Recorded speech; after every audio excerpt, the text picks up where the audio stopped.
क्या आपने कभी सोचा है जिस पेट्रोल से आपकी बाइक और कार दौड़ती है वो आखिर आता कहां से है? क्या ये जमीन के अंदर पहले से भरा पड़ा होता है या फिर इसे कोई कंपनी बनाती है? सच तो यह है कि पेट्रोल की कहानी आज से नहीं बल्कि करोड़ों साल पहले शुरू हुई थी।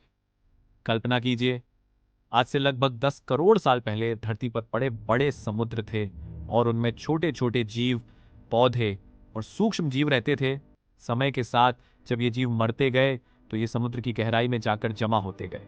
उनके ऊपर मिट्टी, रेत और पत्थरों की परतें चढ़ती चली गई।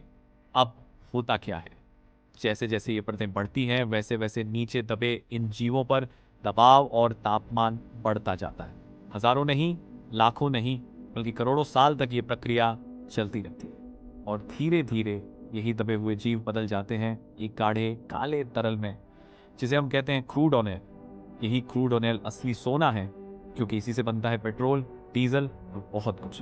अब सवाल आता है, ये तेल जमीन के अंदर है तो इसे बाहर कैसे निकाला जाता है? इसके लिए बड़ी बड़ी कंपनियां जमीन में गहराई तक ड्रिलिंग करती हैं। कभी कभी ये गहराई 3 से 4 किलोमीटर तक भी पहुंच जाती है। जब ड्रिलिंग सही जगह पर होती है तो नीचे से क्रूड ऑयल बाहर निकलने लगता है। दुनिया में कुछ देश ऐसे हैं जहां ये तेल बहुत ज्यादा मात्रा में मिलता है, जैसे सऊदी अरब और रूस। लेकिन ध्यान देने वाली बात यह है कि ये क्रूड ऑयल सीधे आपकी गाड़ी में नहीं डाला जा सकता, क्योंकि ये बहुत गंदा, मोटा और अनरिफाइंड होता है। अब शुरू होती है असली प्रोसेसिंग। इस क्रूड ऑयल को ले जाया जाता है बड़ी बड़ी फैक्ट्रीज में, जिन्हें कहा जाता है रिफाइनरी। यहाँ पर एक खास प्रोसेस होता है जिसे कहते हैं फ्रैक्शनल डिस्टिलेशन।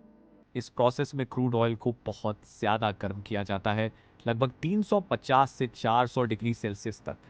जब इसे इतना गर्म किया जाता है तो ये भाप में बदलने लगता है। अब रिफाइनरी के अंदर एक लंबा टावर होता है जिसे डिस्टिलेशन कॉलम कहते हैं। इस टावर में अलग अलग ऊंचाई पर अलग अलग टेम्परेचर होता है। जैसे जैसे क्रूड ऑयल की भाप ऊपर जाती है वैसे वैसे अलग अलग हिस्से अलग हो जाते हैं।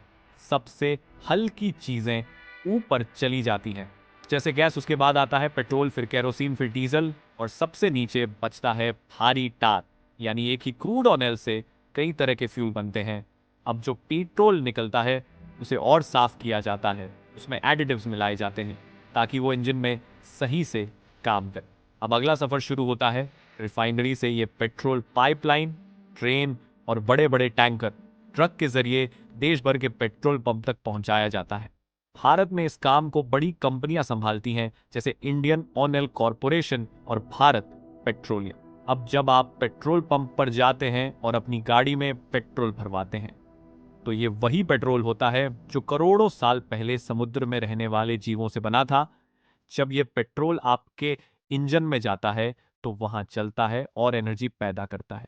यही एनर्जी आप पिस्टन को चलाती है और पिस्टन आपकी गाड़ी को आगे बढ़ाता है।